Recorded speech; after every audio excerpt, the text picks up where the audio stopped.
안녕하세요. 심지입니다. 오랜만에 인사드립니다. 제가 한 3월 중순쯤부터 시험 공부를 하느라고 그동안 이제 녹화를 못 했는데 오늘 이제 마무리가 돼서 이제 지난주 금요일 6월 28일 날 시험 결과가 나왔어요. 제가 한국상담심리학회 1급 필기사 시험을 합격했습니다. 네. 너무 많은 이제 기분도 좋고 그런데 이제 필기 시험 후에 이제 또 접수 면접 시험이 있어서 8월 달 또 공부를 해야 돼요. 근데 제가 이 시험을 그러니까 뭐 2급 시험을 한 2012 년도에 합격을 하고 지금 2024 년도니까 거의 12년 만에 이 시험을 합격한 거거든요. 근데 중간에 한 번 정도 이제 시도를 했었는데 그때는 이제 청소년 상담사 2급 과정이랑 되게 과목이 많이 겹치다 보니까 그냥 그 문제집만 갖고 공부를 했었는데 그렇게 해서는 붙을 수 없는 시험이라는 걸 그때 깨닫고 쪼끔 좌절을 했던 경험이 있습니다. 그래서 저는 재수생이에요.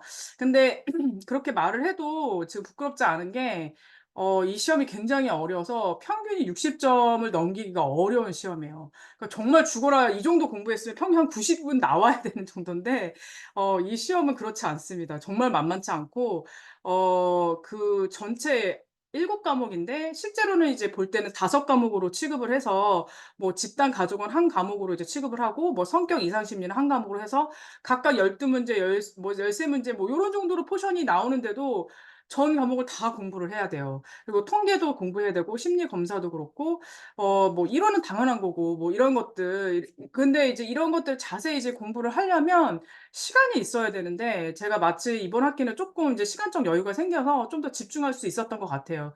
그래서 시간이 없다 하더라도 짬짬이 공부를 하시면 또 할 수 있는데 집중해서 할 때는 2 개월 반 정도면 굉장히 이제 집중해서 한다고 했을 때 가능하세요. 근데 저 같은 경우는 이제 베이스가 심리학과를 이제 졸업을 했고 학부 때 그리고 석박을 이제 교육학으로 했지만 이제 상담 전공이기 때문에 계속 이제 상담 전공책을 봐 왔다고 이제 기본 전제하에 이런 얘기를 할 수 있는 거고 기본 베이스가 뭐 박사부터 뭐 상담 공부를 시작하신 분도 있고 아니면 석사 때부터 공부를 시작하신 분들도 있잖아요. 근데 그런 분들한테는 시간을 좀 더 투자를 하셔서 천천히 책을 보시라고 저는 이제 권면을 하고 싶고 저는 이제 처음부터 뭐 이렇게 전공 서적을 이렇게 봤다기보다는 청소년 상담사 2 급이 이제 관련된 과목이 되게 겹치는 과목이 많아서 그쪽 이론 강의를 좀 한 번 듣고 이제 머릿속에 좀 이제 전체적인 그림을 먼저 그렸죠. 그런 다음에 이제 전공 서적들을 이렇게 뭐 상담치 그러니까 이론 관련해서 권성만 교수님 거 뭐 이 책이랑 그리고 그 상담학회에 나온 요런 이제 상담과 이 상담 이론과 실제 그래서 이런 인제 책들을 한 권만 본 건 아니고 이제 겹쳐서 좀 책들을 많이 봤던 것 같아요. 근데 다독은 못했고 솔직히 한두 번 정도? 그리고 이제 문제가 나왔을 때 그 청소년 상담소에도 그냥 틀렸다 맞았다 이게 중요한 게 아니고 이게 왜 틀렸는지 그걸 이해하려고 되게 많이 노력을 했던 것 같아요. 그리고 저는 뭐 이제 인강이나 이런 것들이 많이 있더라고요. 뭐 에듀사이미도 있고 뭐 모은 선생님 거 뭐 책 교재 뭐 이렇게 요약집도 있고 그 열린 아카데미, 한국 열린 상담 아카데미 뭐 이런 식으로 그런 이제 사이트에 저는 몰랐는데 생각보다 이렇게 요약집을 많이 파시더라고요. 근데 요약집만 보면 안 돼요. 그래서 어쨌든 요약집은 정말 이제 보조 도구로 사용하시고 본인이 처음부터 끝까지 이렇게 시작을 하셔서 책을 정리하시는 게 가장 저는 베스트라고 생각이 듭니다. 근데 시간이 없잖아요. 그래서 저는 이제 그런 반대 방법을 좀 썼던 것 같아요. 그래서 그냥 인강은 한 2 배속으로 해서 빨리빨리 듣고 그러니까 '대충 이런 내용을 공부해야 되는구나.' 하고 이제 머릿속을 넣었지만 되게 허를 찔리는 문제들도 되게 많이 나와요. 그래서 이론 같은 경우도 평상시에는 그냥 실존주의 이론 다 아시죠. 근데 이론가들도 되게 많잖아요. 6 가지 이상 뭐 9 가지 거의 그렇게 이론가들이 있고 최신 이론까지 따지면 한 13 가지 정도 이론이 되거든요. 그 상담 이론만 가지고도. 그러면 그거를 뭐 깊게 너무 팔 수 없는 어느 정도의 경계를 갖고 우리가 이게 이론을 공부를 해야 될지. 그래서 저는 예전에 한번 시험 봤을 때 이론이 제일 어려웠던 그게 제일 점수가 안 나왔고 그래서 '내가 뭔가 잘못됐나? 뭐 박사 학위까지 받았는데 어떻게 이럴 수가 있지?' 하는 이런 정말 이렇게 막 패배감과 쓰라림이 있었는데 이론 공부가 만만치 않아요. 그래서 저는 그러니까 만약에 이제 이 시험을 준비하는 분들에게 좀 어떻게 추천하자면 이론가들 각각의 또 책들이 있어요. 그 이 뭐 정신분석 이론이면 이제 프로이트는 유명하지만 또 프로이트에 관련된 그런 책들이 서적이 또 굉장히 전공 서적 외에도 많은데 그런 책들을 그러니까 꾸준하게 평소에 많이 읽어 두시는 거를 전 추천을 해요. 그리고 그런 이제 뭐 독서 뭐 이렇게 스터디 같은 거 그룹 같은 거 많이 하셔서 그렇게 해서 나누고 곱씹어 보고 이렇게 공부하시고 이제 독해력을 많이 향상시켜 놓는 게 '이 시험에는 굉장히 유리할 수 있겠구나.' 이런 생각이 들었어요. 그러니까 단기간으로 공부할 수 있는 공부는 절대 아니라고 봅니다. 그래서 이제 상당 연구 방법론은 말 그대로 저 같은 경우는 이제 논문을 석사 때부터 시작하면 5편 정도를 썼거든요. 거의 다 양적 연구로 썼기 때문에 뭐 연구 방법론이 그렇게 통계가 어렵다고 느껴지지는 않았는데 그럼에도 불구하고 뭐 계산하는 문제나 이런 거는 어렵지만 요즘 추세가 계산하는 문제는 거의 나오잖아요. 한 정도? 그러니까 표를 보고 어떻게 읽어야 되는지 논문을 쓸 때 실질적으로 이걸 어떻게 해석해서 봐야 되는지 정말 구체적인 그런 걸 문제가 나오기 때문에 이제 혼합 뭐 질적 연구 방법론도 되게 많이 나오고 윤리 문제는 당연히 알아야 되는 거고 그래서 뭐 이런 책들 저는 이제 추천받아서 좀 봤던 것 같고 김은하 이제 김창대 김영수 선생님이 쓰신 상담 연구 방법론도 근데 이것도 책을 잘 보지는 못해서 연구 방법론도 만약에 공부를 시작하면 밑도 끝도 없어지거든요. 그리고 가족 치료 같은 경우도 뭐 이제 책 한 권으로 그냥 그 이론을 전체적으로 정리를 하고 정리한 거 어디 뭐 요약본 받아서 달달달 외우기도 했는데 저는 이번에 가장 어려웠던 과목이 가족하고 집단 상담이었어요. 그래서 그쪽 이론은 어느 정도 틀이 있고 정해져 있기 때문에 뻔한 문제가 나올 거라고 생각했는데 아 이게 그냥 단순 암기 갖고는 절대 안 되는구나를 또 한 번 깨달았습니다. 그리고 대부분 고득점이 나오셨다 하더라도 이 시험은 70점 이상을 넘기가 어려운 시험이에요. 근데 저도 이번에 좀 다 고득점을 받았거든요. 한 70점 이상 때는 다 나왔으니까. 근데 이제 집단이나 이제 가족 같은 경우는 정말 이제 좀 지역적인 그 범위 내에서 좀 되게 깊게 나왔어요. 그래서 이게 넓게도 공부를 해야 되지만 깊이 그 짧게 속 어 그 좁게도 공부를 해야 되는 그런 공부라고 봐야 되고 집단 책도 한 2권 정도 봤던 것 같아요. 이 책이랑 또 다른 책도 봤고 그래서 뭐 성격 심리는 당연히 이제 노한영 선생님 책을 봤지만 저는 권성만 선생님 책도 한번 같이 또 보고 임상진이는 책이 제가 그렇게 마음에 드는 책이 별로 없더라고요. 그래서 로샤 책은 따로 홍영식 박사님 그 책을 좀 보고 유튜브를 되게 많이 활용을 했어요. 근데 이분 유튜브를 보면서 '로샤가 생각보다 재밌네.' 이런 그러니까 제가 평상시에 로샤를 거의 이렇게 볼 일이 없죠. 그렇게 실시도 안 하고 제가 이제 하는 검사만 하기 때문에 근데 그 하는 검사 MMPI라든가 이런 검사도 이론적으로 또 접근해서 그 내용을 또 깊이 보려면 생각보다 어려워요. 근데 이번에는 그 히스토리적으로 연도 나오는 건 안 나왔던 것 같아요, 문제가. 그래서 임상 심리 검사의 이해 뭐 이런 식으로 요 책이랑 최신 심리평가 이제 박영수 선생님 책 레전드죠. 그리고 이 책이랑 이렇게 해서 좀 같이 봤었는데 이런 책은 나중에 이제 제가 다시 자료실에 올려 드릴게요. 근데 이런 정거 성소들을 꼼꼼히 되씹어 보고 읽어 보고 하려면 전체적인 그림이 그려져야지 쪼끔 저는 빨리 들어오더라고요. 그래서 처음부터 그냥 책을 읽는 걸로 시작을 했으면 전 느렸을 것 같아요. 근데 저는 그냥 인강을 듣고 전체적인 그림을 그린 다음에 이제 책을 되게 속독을 빨리 했어요. 그래서 여러 번 좀 볼 수 있도록. 근데 이제 속독을 빨리 하면 또 금방 이제 정말 중요한 내용을 놓칠 수도 있기 때문에 뭐 다른 인강들도 많이 좀 참고를 하고 그리고 뭐 유튜브도 많이 찾아봐서 그 뭐 DSM-5도 정말 잘 안 외워지잖아요. 뭐 이번에 이제 DSM-5도 책도 사 가지고 지금 책을 이렇게 많이 봤군요, 제가 생각보다.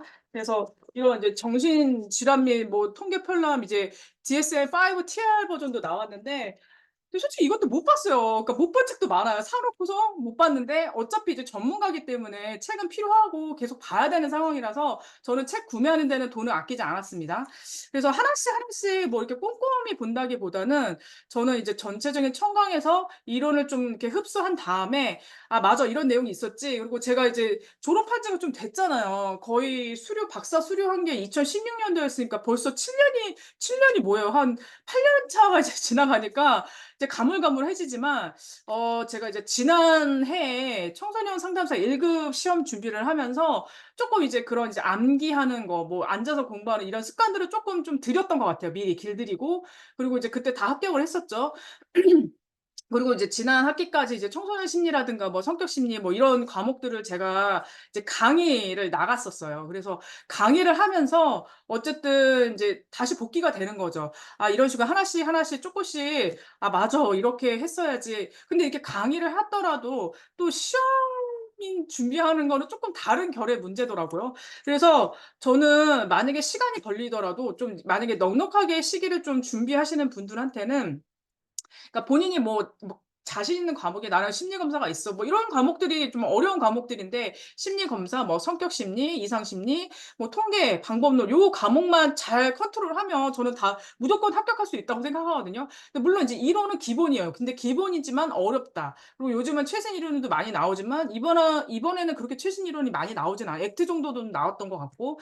그래서 이제 오히려 대상 관계나 이런 것들을 좀 더 이제 공부를 했어야 되는데 그냥 어느 정도 겉에 있는 내용 말고 깊숙이 물어보시더라고요, 점점 문제들이. 그래서 단순 암기나 그냥 이제 겉핥기식의 공부는 안 된다. 그래서 저는 스터디 그룹을 이제 조성을 하셔서 독서를 계속 많이 하시고 전공 서적을 읽는 그런 훈련들을 많이 하시는 거를 추천드립니다. 그래서 이 시험이 제일 어려운 문제가 뭐냐면 기출이 공개가 안 돼요. 그리고 이제 시험 문제가 유출이 되지 않기 때문에 시작하는 것 자체가 막막하고 그래서 무기력감부터 시작을 합니다. 그래서 이 멘탈 정리, 멘탈이 강화하는 것도 굉장히 중요해요. 그러니까 멘탈 관리가 되지 않으면 시험 공부하다 포기하게 돼요. 그러니까 저 같은 경우도 그 막판에 뭐 청상 문제집만 갖고 공부를 했을 때는 '이건 아닌 것 같은데.' 뭔가 그 방향성을 좀 잘못 잡았던 그 기억이 있어요. 그래서 '아 이렇게 해서는 안 되겠구나.' 그래서 뭐 2급 단톡방이나 뭐 이런 이제 그 전체 단톡방이 따로 있어요, 한국 상담 심리학회는.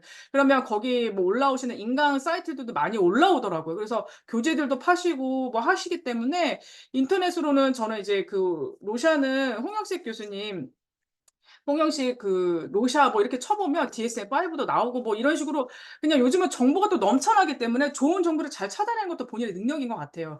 그렇게 해서 재밌게 좀 공부를 접근하셔야 되지 2달 반 뭐 3 달이라도 쉬운 건 아니잖아요, 매일매일 공부를 하는 게. 근데 매일매일 공부를 하면서 어쨌든 이걸 잊어먹지 않고 계속 반복을 해야 되기 때문에 이게 참 쉽지는 않았던 것 같아요. 근데 머릿속에 있어도 뭐 100%다 암기는 할 수는 없죠. 할 수 없지만 어쨌든 중요한 것들은 암기를 하되 기본적으로 먼저는 이해와 이 내용들을 내 머릿속에 분석하는 능력과 독해력을 키우는 게 먼저라는 거. 그러니까 기초 체력이 이렇게 뭐 생기면 운동도 잘하듯이 공부도 마찬가지예요. 기초 능력이 좀 생기면 나중에 이제 암기는 그 부차적인 문제인 것 같아요. 물론 이제 암기를 해야지만 잘 풀 수 있는 문제들도 있어요. 근데 그런 것 때문에 한두 문제로 틀린다 그러진 않아요. 근데 역시나 좀 악명 높은 시험이었지만 '아 공부를 하면 될 수 있구나.'라는 걸 제가 이번에 느꼈고 대부분 그렇게 열심히 공부하셨고 평상시에 책을 많이 읽으시고 다독하셨던 분들은 굉장히 수월하게 좀 시험을 좀 접근하시는 것 같더라고요. 근데 이제 문제를 바로 이제 확인할 수 없고 일 주일 뒤에 또 이제 합격 발표를 하기 때문에 내가 뭐 때문에 틀렸는지 뭐 때문에 맞았는지도 모르는 약간 그런 사태가 좀 있어요. 근데 이번에는 확실히 공부를 좀 열심히 한 까닭에 문제들이 좀 생각이 나더라고요. 그래서 그런 것들 다시 복기해서 좀 보고 책에서 '아 이런 거 틀릴 수밖에 없구나. 어쩔 수 없는.' 그래서 예를 들어서 이상 심리의 뭐 어떤 증상 이런 그 기관들을 외워야 되잖아요. DSM-5는 그 정신 이제 질환을 진단하고 하는 어떤 통계 편람인데 그 진단의 어떤 기간들이 있어요. 뭐 예를 들어 지속성 우울 장애는 2 년인데 2년 이상 뭐 지속이 돼야 되는데 어떤 이제 증상이고 이런 것들을 얘기를 할 때 지속성 우울 장애, 뭐 우울 장애, 뭐 신경성 폭식증 아니면 뭐 양극성 장애 이런 식으로 한 보기가 5 개가 나온 다음에 "이 중에서 기간이 가장 짧은 것을 고르시오." 이런 식으로 이제 복합적으로 문제가 나오는 거예요. 그래서 문제 이제 복합 이런 문제들에 대해서는 좀 다시 오픈을 해서 제가 다음에 또 동영상을 찍겠지만 어쨌든 만만한 시험은 아닙니다, 여러분들. 그래서 저는 웨이즈 원에서 약간 인제 그냥 같이 공부하는 사람들의 어떤 그 온라인 독서실 모임처럼 그냥 같은 걸 공부를 하는 건 아니에요. 근데 각자 다른 공부를 하지만 24 시간 이제 개방되어 있기 때문에 언제든지 들어가서 그냥 혼자 스스로 스터디를 하려고 되게 노력을 많이 했던 것 같아요. 근데 뭐 저처럼 막 그렇게 계속 앉아서 시간적 여유 돼 가지고 하시는 분들은 거의 없어요. 그래서 저는 진짜 이번에 시간을 제가 좀 투자를 했어요. 이 공부는 정말 투자를 하지 않으면 안 될 것 같고 공부의 흐름이 끊기면 이게 암기가 잘 안 되는 나이가 됐어요. 제가 40대 중반이 되다 보니까. 그래서 '아 이거 굉장히 어렵다.' 근데 좀 걱정을 했는데 어떤 분들은 뭐 상담실도 운영하시고 막 강의도 하고 상담도 하고 다 하시면서 하시더라고요. 근데 저는 이제 상담만 정말 며칠 뭐 하루 정도 나가고 나머지 날은 정말 공부에 올인하면서 그 사이에 이제 정말 빠뜨리지 않았던 거 운동. 운동을 꼭 하면서 제가 허리가 너무 아프더라고요. 계속 한 10 시간 막 이렇게 앉아 있을 때도 있다 보니까. 그래서 그런 체력 관리 그리고 더불어서 멘탈 관리 그런 인강을 듣다 보면 멘탈 관리도 좀 지지를 해 주세요. 그리고 예전에 이제 시험 보셨던 분들 뭐 그런 후기나 이런 것들을 찾아보면 그 후기가 이게 무슨 말을 했는지 처음에 공부할 때는 잘 와닿지가 않아요. 왜냐하면 그 자기 상황이랑 다를 수 있기 때문에. 그래서 베이스가 내가 어떠냐를 일단 먼저 평가를 하시고 저는 이제 지금 박사학위자고 심리학부를 나왔고 석박을 다 상담 전공을 했기 때문에 기본적으로 그렇게 기간이 길지 않고도 할 수 있는 사람이에요. 근데 그럼에도 불구하고 제가 한 3 개월 전부터 이 공부를 시작했다는 건 만만치 않다는 거를 얘기합니다. 그리고 전공 서적을 꼼꼼히 보려면 그 정도 시간보다 더 걸릴 수 있어요. 그래서 저희 남편이 계속 막 막 그전부터 시작해야 된다고 막 계속 그랬는데 제가 1-2월 달에는 좀 되게 마음이 힘든 일이 있어서 굉장히 영적 그러니까 뭐랄까 그러니까 영육간이 약간 좀 많이 피폐해졌었던 상태였거든요. 근데 이 마음을 다시 다잡고 공부에 집중하는 시간이 한 3월 달에 좀 시작을 했던 것 같고 본격적으로 공부 시작한 건 4월 달? 근데 4 월, 5 월에는 또 행사도 많고 막 이러다 보니까 좀 여러 가지로 이제 바빠지고 또 이러다 보면 그 5월 달부터 이제 접수가 이제 필기 접수가 시작돼요. 그래서 필기를 또 준비하다 보면 멘붕이 와요. 제가 중간에 이제 슈퍼비전 선생님이 또 아프시고 막 이래서 도장 받고 막 이런 것들이 되게 어려운 상황도 생겼고 그래서 그런 이제 돌발 상황들에 대비해서 내가 공부를 못할 시간들도 있기 때문에 많아요. 그래서 이제 평균 하루에 한 4 시간 이상 아무리 못해도 고 정도는 투자를 하셔야 되는데 뭐 10 시간까지는 바라지도 않지만 어쨌든 여러분도 하시면 할 수 있습니다. 저처럼 하면 할 수 있다는 거를 제가 좀 말씀드리는 거고 또 이제 궁금한 거 있으면 댓글에 달아 주시고 또 이거 말고도 제가 이제 과목별로 어떻게 공부를 했는지 시리즈로 좀 찾아서 제가 이렇게 동영상을 올리도록 하겠습니다. 그럼 오늘 하루도 행복한 하루 되시고요. 심지 채널 앞으로는 이제 열심히 할 테니까 이번에 이제 접 면접 그러니까 면접 시험을 어떻게 또 준비하고 했는지 나중에 또 시험 보고 합격하면 합격하지 않더라도 다시 또 올리겠습니다. 그러면 오늘 하루도 행복하세요. 심지였습니다. 구독, 좋아요, 알림.